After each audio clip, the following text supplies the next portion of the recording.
السلام علیکم ورحمۃ اللہ وبرکاتہ۔ سامعین و ناظرین، آج کل مساجد میں بہت زیادہ یہ بات دیکھی جاتی ہے کہ لوگ کرسیوں پر بیٹھ کر نماز پڑھنے کے عادی ہو گئے۔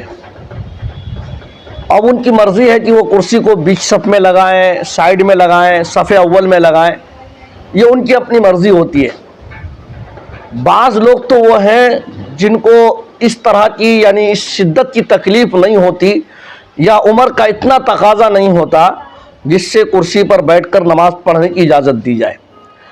حالانکہ دوسرے مواقع پر وہ قیام بھی کرتے ہیں، آدھا گھنٹہ پون گھنٹہ آسانی کے ساتھ وہ کھڑے رہتے ہیں، 10 منٹ 15 منٹ معاملات میں کاروبار میں آسانی کے ساتھ وہ کھڑے رہتے ہیں اور کام کو انجام دیتے ہیں۔ اسی طرح بیٹھ کر زمین پر بیٹھ کر وہ گھنٹوں رہ سکتے ہیں۔ ایسے لوگ کرسی پر بیٹھ کر نماز پڑھ رہے ہیں۔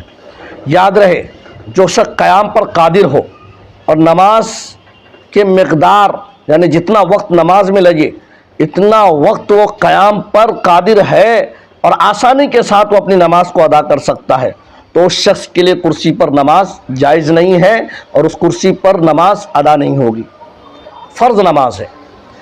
اسی طرح وہ شخص جو زمین پر بیٹھ کر نماز پڑھ سکتا ہو، یعنی جس طرح تشہد میں بیٹھتے ہیں، تشہد میں بیٹھنے کی طرح بیٹھ کر نماز کو ادا کر سکتا ہو، اس کے بارے میں بھی یہی حکم ہے کہ وہ اپنی نماز کرسی پر نہ پڑھے بلکہ زمین پر بیٹھ کر پڑھے، تاکہ رکوع سجدہ آسانی کے ساتھ وہ زمین پر سجدہ کر سکے اور رکوع بھی کر سکے۔ تو رکوع کرنا اور اس سے زیادہ جھک کر زمین پر سجدہ کرنا بیٹھ کر نماز پڑھنے کی حالت میں ہی ہو سکتا ہے۔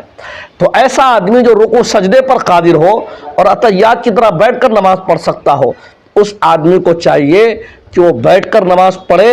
کرسی پر نماز پڑھنا اس آدمی کے لیے بھی مکروہ لکھا ہے، کتاب المسائل جلد نمبر 1۔ سبحان اللہ والحمد للہ۔